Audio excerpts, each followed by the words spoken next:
Abra sua Bíblia no livro de Atos, capítulo de número 11. Atos dos Apóstolos, capítulo de número 11. Vamos falar um pouco aqui da palavra de Deus. E assim a gente vai compartilhando um pouco de nossas experiências. Atos dos Apóstolos, capítulo 11, versículo de número 19. A igreja em Antioquia. Quantos irmãos abrem? Para a gente que, quando a gente está pregando uma igreja e acompanha os cultos constantemente, eu acho que é mais prático a gente poder pregar. Por exemplo, eu estou pregando no livro de Neemias desde o ano passado lá na igreja. Então, quando eu vou pregar, os irmãos já sabem, Neemias. Vou começar agora o capítulo de número 8, de uma forma expositiva. E é um desafio para a gente pregar em aniversários, porque a gente não quer somente pregar uma palavra que seja do meu agrado. Precisa ser uma palavra que venha confrontar-nos, exortar-nos, mas também trazer um conforto aos nossos corações. E eu refleti nesse texto da igreja em Antioquia e quero compartilhar com vocês. Verso 19. Os que tinham sido dispersos por causa da perseguição desencadeada com a morte de Estevão, chegaram até a Fenícia, Chipre e Antioquia, anunciando a mensagem apenas aos judeus.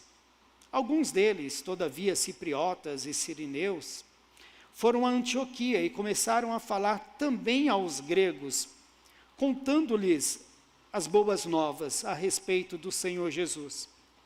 A mão do Senhor estava com eles, e muitos creram e se converteram ao Senhor.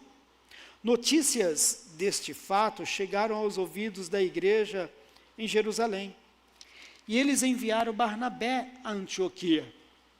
Este, ali chegando e vendo a graça de Deus, ficou alegre, e os animou a permanecerem fiéis ao Senhor, de todo o coração. Ele era um homem bom, cheio do Espírito Santo e cheio de fé.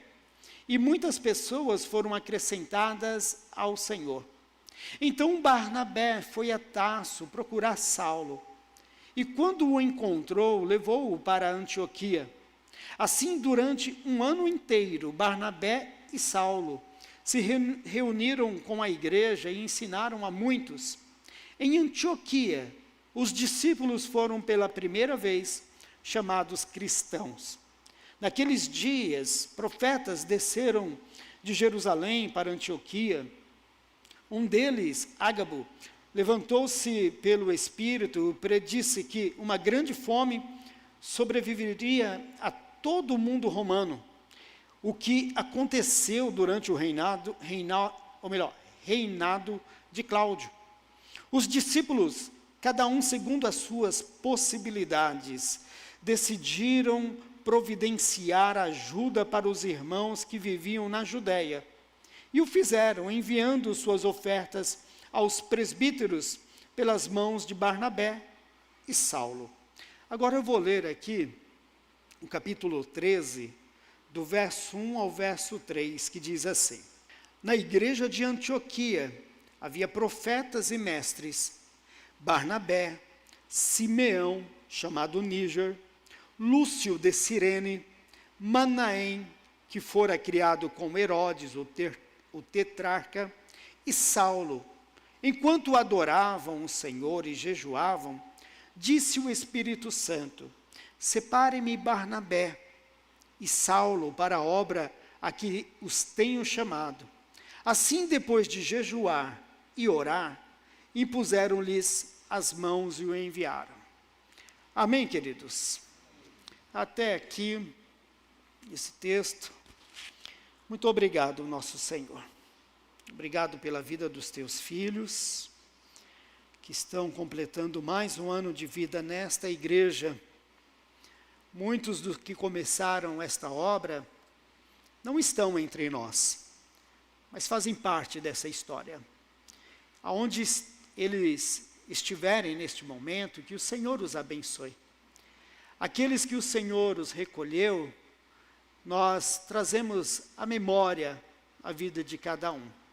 E os que aqui estão nesta noite, nós louvamos a Ti pela vida de cada um. Que o Senhor continue abençoando suas casas, suas famílias, aonde eles pisarem a planta de seus pés e impuserem as suas mãos, que eles sejam bênçãos, tanto a esta igreja como a comunidade de uma forma geral. Pai, no nome do nosso Senhor Jesus, que esta palavra desta noite, ela venha encontrar uma morada em nossos corações, e que ela seja regada pelo Teu Santo Espírito, para que venha produzir frutos, e assim o Teu nome seja glorificado, em nome do nosso Senhor Jesus. Amém e amém. Meus irmãos, nós estamos aqui diante de uma igreja onde o autor do livro de Atos, Lucas, ele relata um pouco da história desta igreja.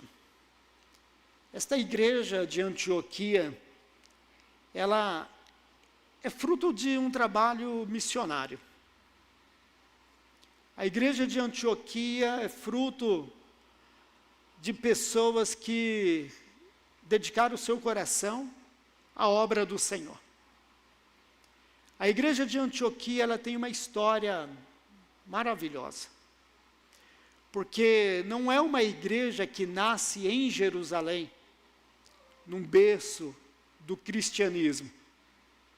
É uma igreja que nasce em um território que é cercado não pelo cristianismo, mas pelo desafio do Império Romano.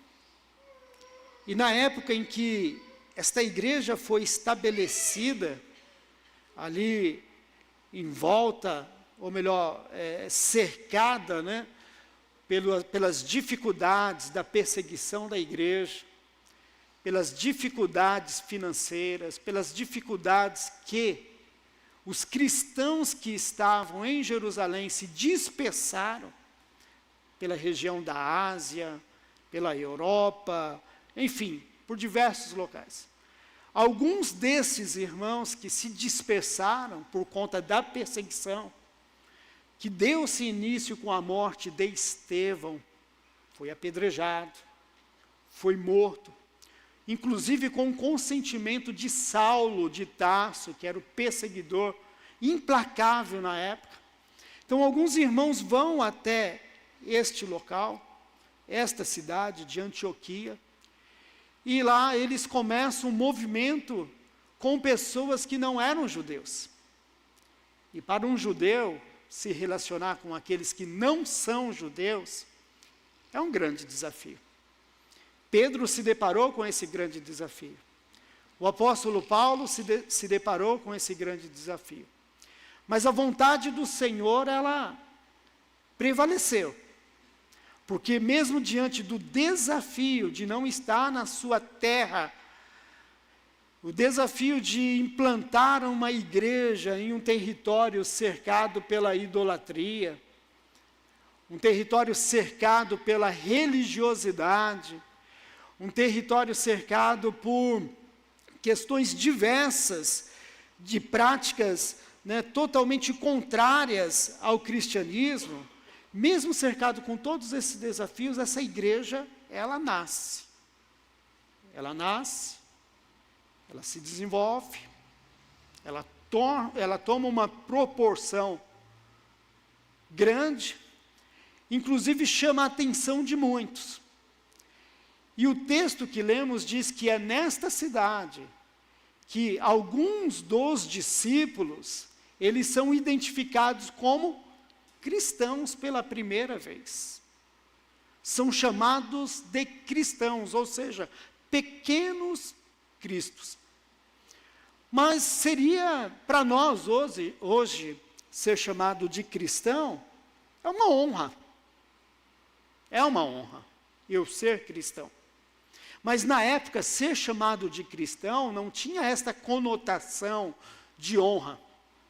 Ao contrário, ser chamado de cristão na época era chamado daquelas pessoas que não tinham uma noção verdadeira. Eram pessoas contrárias à religião da época. Eram pessoas que se levantavam contra o governo romano. Eram pessoas que se levantavam contra as autoridades religiosas. Eram pessoas que se levantavam contra tudo aquilo que era dito que era perfeito. Então nasce esta igreja nesse contexto, e esta igreja é reconhecida como pequenos cristos, né, pequenos seguidores, pessoas que imitam o comportamento de um Cristo que foi crucificado, um Cristo que foi condenado, um Cristo que foi morto, que foi julgado pelas autoridades da época. Essa igreja, ela se destaca, porque enquanto eles estão ali se desenvolvendo como seguidores de Jesus, lá na capital de Jerusalém, cerca de 500 quilômetros de Antioquia, lá na capital de Jerusalém, muita coisa está acontecendo. Pessoas continuam sendo mortas, pessoas continuam sendo perseguidas, pessoas continuam se escondendo para não ser mortos pelas autoridades da época. E pessoas começam a passar fome e necessidade. E mesmo não sendo uma igreja rica, ela se mobiliza, levanta ofertas para enviar para os cristãos da igreja mãe, que é a igreja de Jerusalém. Uma coisa tremenda e magnífica, poder ser usado por Deus em todo o contexto.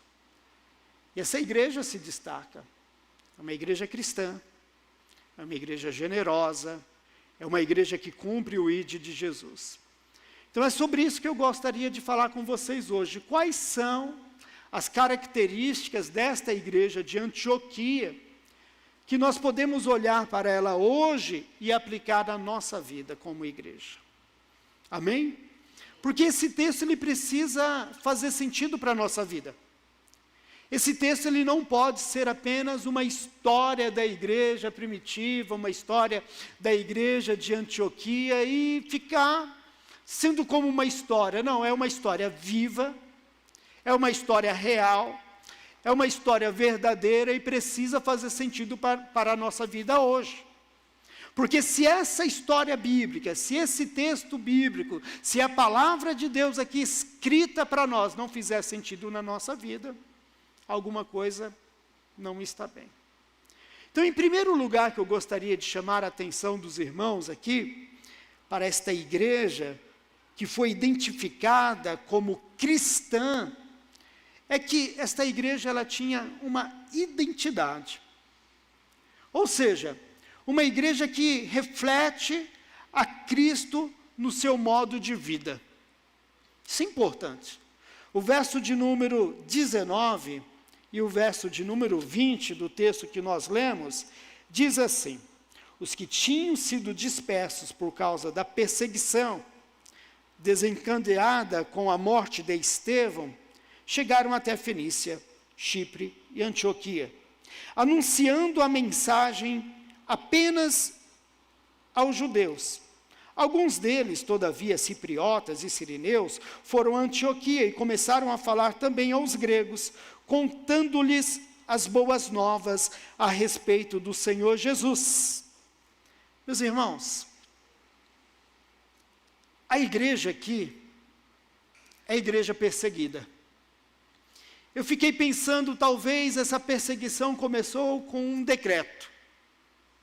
Quem sabe esse decreto saiu no Diário Oficial da União, e dizendo algumas palavras tais como: olha, qualquer pessoa que se levantar, ou qualquer pessoa que se reunir como comunidade cristã, qualquer pessoa que se levantar em alta voz ao seu Deus, seja morto, desterrado, sua casa invadida, seus bens saqueados.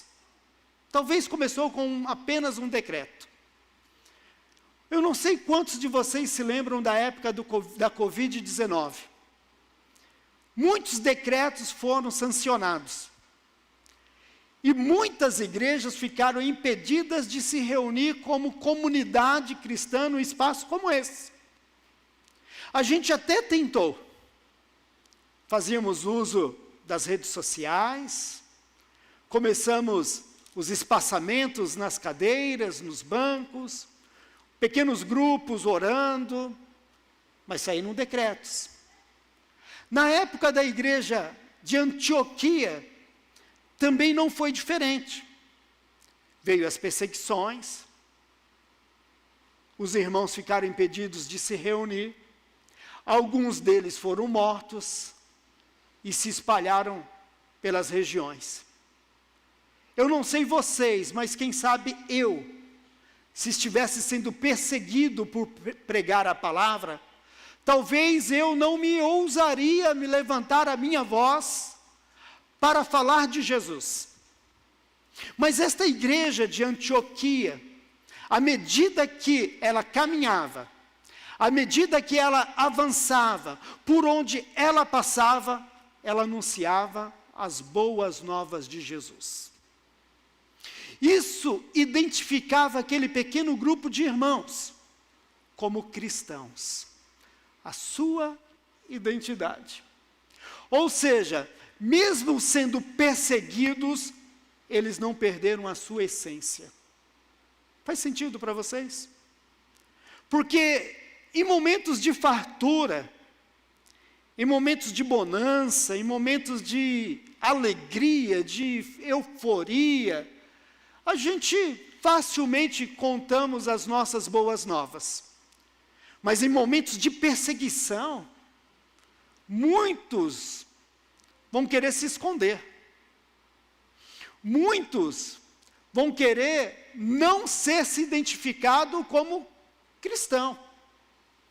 Veja, acabei de lembrar, até mesmo aquela pessoa que era tão apegada e próxima a Jesus como Pedro, quando Jesus foi preso e ele, de uma forma distante, ele foi acusado, olha, você é um deles, porque você fala como eles, você se comporta como eles, você tem aparência deles. Pedro negou a Jesus. Não só uma vez. Não só uma vez. Então, o nosso comportamento, o nosso modo de vida, demonstra quem nós somos. E esta igreja, a igreja de Antioquia, ela tinha esta característica, o modo de vida dela anunciava que ela tinha uma identidade. E qual é a identidade? Cristã. Por quê? Porque ela está comprometida em pregar a palavra de Deus. Uma igreja cristã, ela tem o compromisso, a prioridade de pregar a palavra de Deus. Eles contaram as boas novas. Talvez, se alguém perguntasse para nós, no período de perseguição, e daí, como estão as coisas? Ah, está nada de bom. Você não sabe o que está acontecendo em Jerusalém. Antioquia, perseguição, já mataram meus parentes, tomaram os meus bens, me impediram de ir e vir, tiraram a minha liberdade de expressão, de culto. Quem sabe a gente se expressasse dessa forma. Mas eles não, estão sendo perseguidos, muitos estão sendo mortos, e pelo caminho o que eles fazem? Contando-lhes as boas novas a respeito do Senhor Jesus.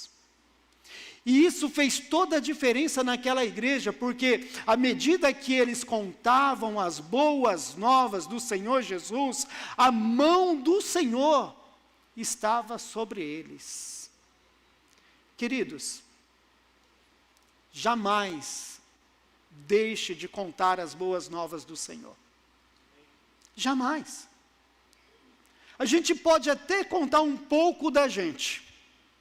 A gente pode até contar das experiências que temos com o Senhor. Isso são boas novas. Mas à medida que a gente fala das boas novas, do Evangelho, do reino e da palavra de Deus, a boa mão do Senhor é conosco. Então, se essa igreja, ao longo desses 15 anos, ela falou as boas novas do Senhor, e ela permanece firme, com as suas portas abertas, prosperando, ampliando, nos outros 15 anos que virão, ou mais, se Jesus ainda não voltar, hoje, continue falando as boas novas do Senhor. Eu sinto em dizer que muitas igrejas e muitos pregadores deixaram de falar das boas novas do Senhor. Falam de muitas coisas e muito pouco de Jesus. Muito pouco, raríssimo. Contam muito das suas histórias, muito das suas vidas, muito sobre diversos assuntos, diversas temáticas, e pouco das boas novas do Senhor Jesus. Essa igreja não.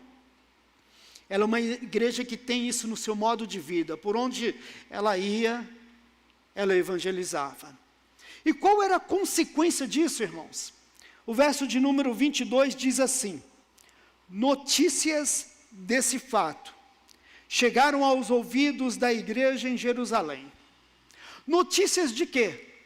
Olha, a igreja de Jerusalém se reuniu, e a 500 quilômetros, eles souberam, não via WhatsApp, não via Instagram, Facebook ou coisa parecida.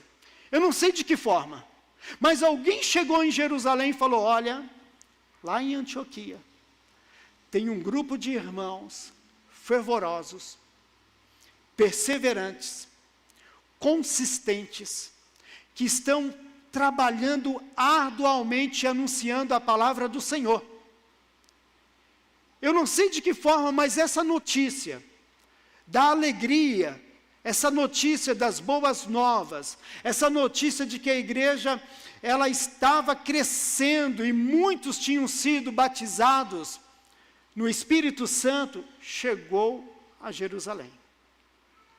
E quando esta notícia chegou a Jerusalém, eles chamaram Barnabé e enviaram Barnabé a Antioquia. Irmãos, quais são as notícias que a nossa comunidade tem a respeito das nossas igrejas? O que circula? O que falam? Antes da pandemia, eu tinha pregado um sermão, bem antes da pandemia,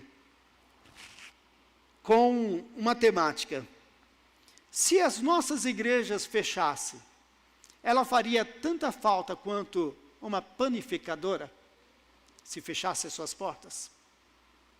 Se a nossa igreja fechasse hoje, ela faria tanta falta como uma farmácia. Imagine um dia, você precisando de uma medicação, à noite, você sai à procura de uma farmácia aberta e não a encontra. Que falta, né? É de um lado para o outro, mas hoje nós temos aplicativos, a gente pede via aplicativo, mas nem sempre foi assim. Se a nossa igreja fechasse as portas, ela faria tanta falta quanto esses serviços. É uma reflexão que nós temos que fazer.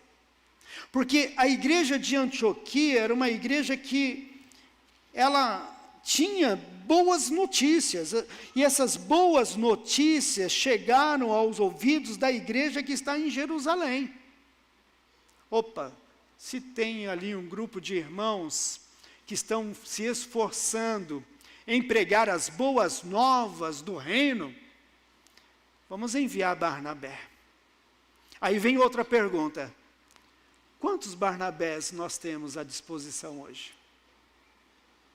Porque Barnabé é aquela pessoa que vai a Antioquia, e ele vê o que está acontecendo em Antioquia, e fica encantado.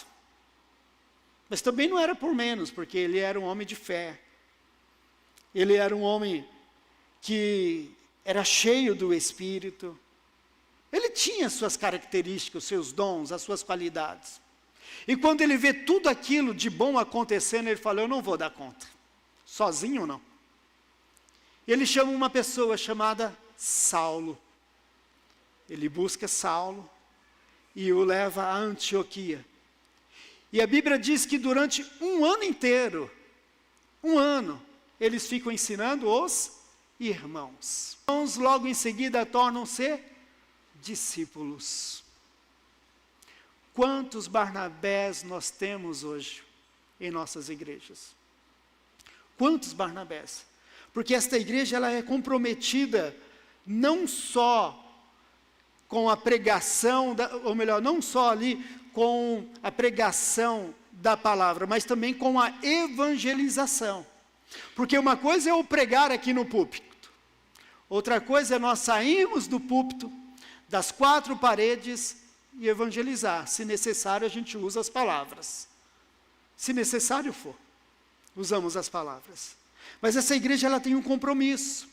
E esse compromisso fez com que o bom testemunho dos irmãos chegasse lá na igreja de Jerusalém.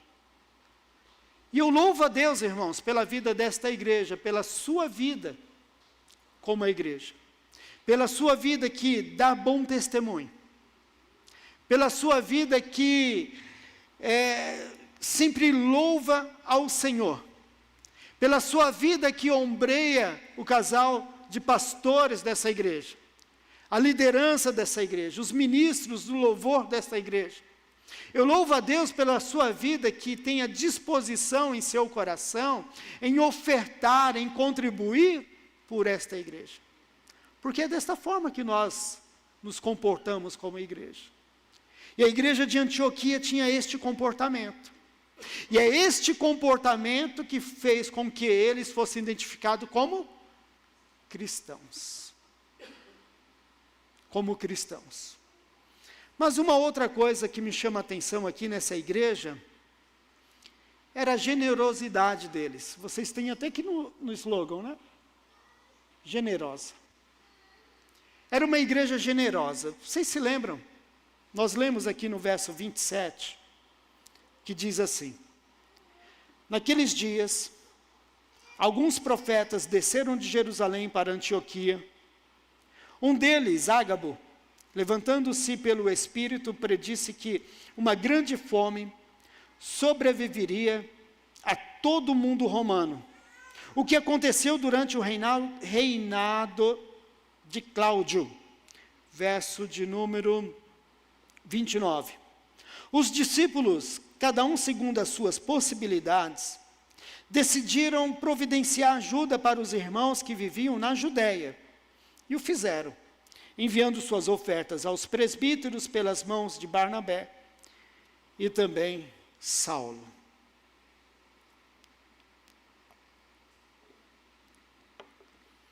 De repente, um profeta se levanta e diz: grande fome vem por aí. Teremos um período difícil em todo o mundo. A igreja de Antioquia não era conhecida pela sua riqueza, mas era conhecida pela sua generosidade. Porque quando ela nasce, a igreja de Jerusalém é quem lhe dá o suporte. Vamos enviar Barnabé. Quem mantém Barnabé, provavelmente é a igreja de Jerusalém. Ele é enviado da igreja. Ele é o profeta da igreja, o missionário da igreja, o evangelista da igreja. Enviaram Barnabé. Barnabé busca Saulo e ambos estão ali trabalhando durante um ano inteiro, ensinando a igreja. Mas quando esta notícia de fome, esta informação chega até eles de forma profética, eles não ficam apenas, nós vamos orar. Vamos orar pela igreja de Jerusalém, vamos orar pelas igrejas de Roma, vamos orar pelas igrejas que estão lá em Corinto, em Éfeso, enfim, vamos orar. Não, eles oraram. Mas o que chama a atenção é que eles, cada um segundo as suas possibilidades, decidiram providenciar ajuda para os irmãos que viviam na Judéia. Que coisa linda, irmãos. A gente poder contribuir, servir a Deus, servindo o seu próximo. A nossa comunidade, ela precisa ser uma comunidade útil, prestativa, de serviço, aonde alguém olhe para mim, olhe para você e fale, opa, aquele irmão, aquela irmã, aquele discípulo, ele tem algo bom, do qual eu possa não só me beneficiar, mas também beneficiar a outros. Eu lembro de um pastor, amigo meu, que antes de eu ir para o seminário, eu perguntava para ele algumas coisas. Ele é um advogado, pastor de Umuarama, e ele dizia assim para mim, Fábio, Deus vai te usar naquilo que você sabe fazer. Gente, sabe quando uma palavra ela vem e fica marcada no nosso coração, na nossa mente? Deus vai me usar com o que eu sei fazer. O que eu sei fazer? Sei pintar a parede. Pintei várias igrejas. Fomos zeladores de igreja. Lavei carro. Poli carro. Pintei casa de amigos. E Deus foi me usando. Aí, à medida que eu ia estudando, alguns outros recursos vinham. Por exemplo, fiz faculdade de serviço social. Aí vamos trabalhar no campo missionário. E assim vai. E Deus foi me usando conforme a gente iria adquirindo recursos. Não estou me referindo a recursos financeiros. Mas Deus usa a sua igreja naquilo que ela sabe fazer. Amém? Tem um pensamento, e não é um pensamento correto, de que Deus só me usa naquilo que eu... Por exemplo, vou dar um exemplo prático. Eu sou músico. Bom, o meu chamado, o meu ministério é cantar. Glória a Deus por isso. Mas à medida que você canta, você evangeliza. À medida que você canta, você discipula. À medida que você canta e louva ao Senhor, você faz discípulos. Entende? O meu chamado é a oração. Mas à medida que eu oro, eu vou aos hospitais orar. À medida que eu oro, eu vou à casa de uma pessoa interceder por ela. Eu venho ao templo interceder por ela. A igreja de Antioquia ela era uma igreja dinâmica. Porque quando eles ficaram sabendo da necessidade dos irmãos de Jerusalém, eles se movimentaram e cada um segundo as suas possibilidades. Não é a questão da quantidade, é a qualidade, como foi dito aqui. Eles enviaram as suas ofertas. Eles enviaram as suas ofertas. E assim se fez. O serviço, servir ao Senhor de uma forma generosa, servindo ao seu próximo. Por isso eles eram considerados como cristãos. Tem um autor de um livro que conta a história da igreja, Flávio Joséfo.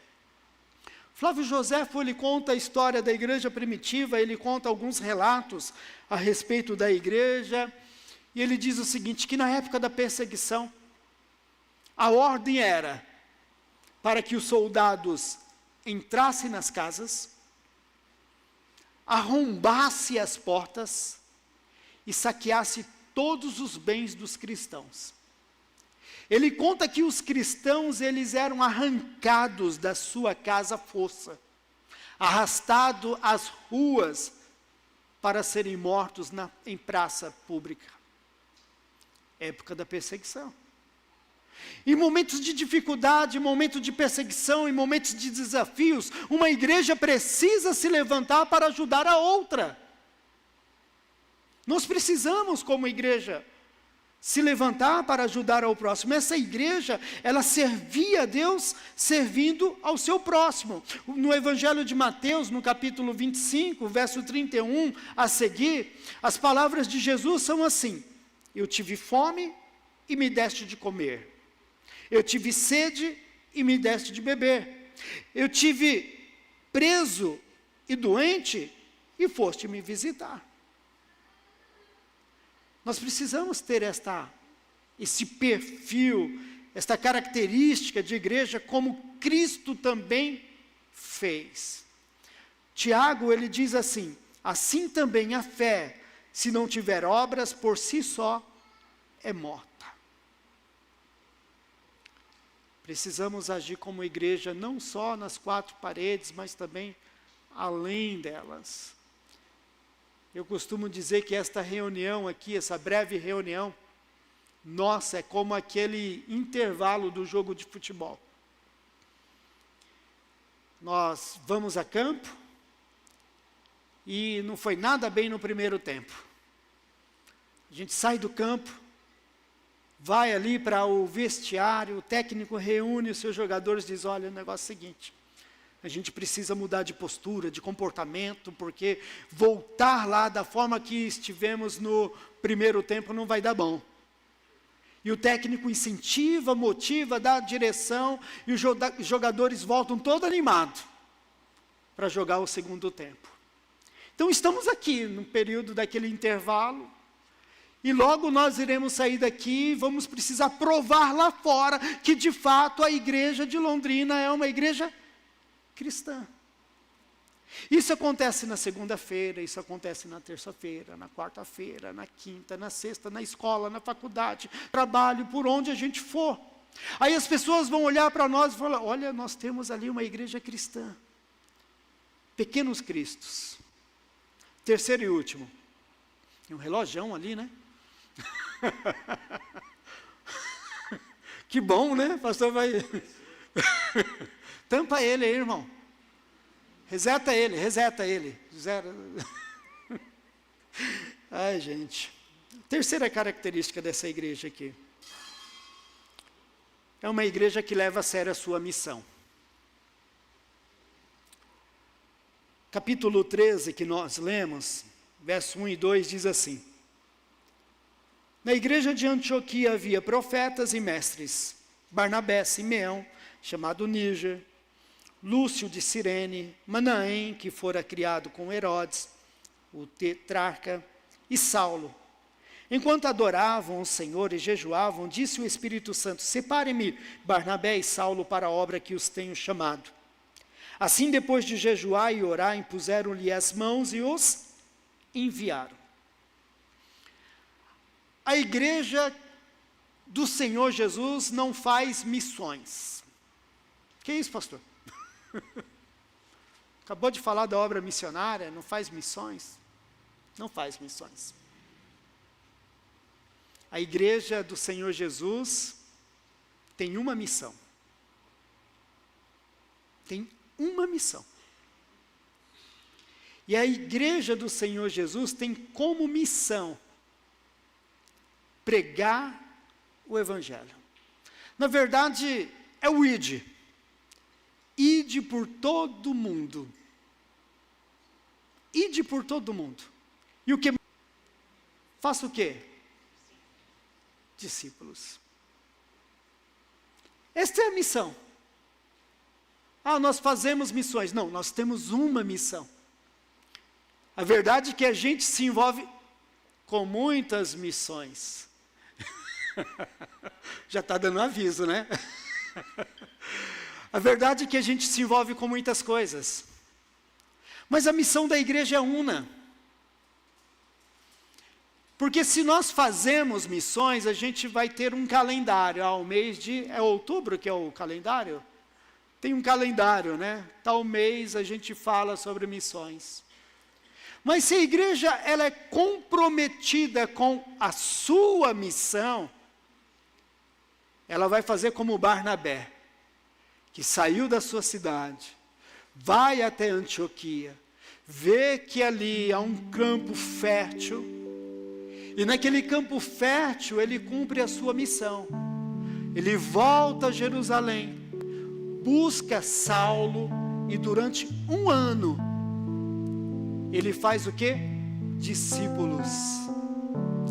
Enquanto eles evangelizavam, também discipulavam. É a missão da igreja. ide por onde você estiver passando, faça discípulos. Por onde você caminhar, cumpra a sua missão.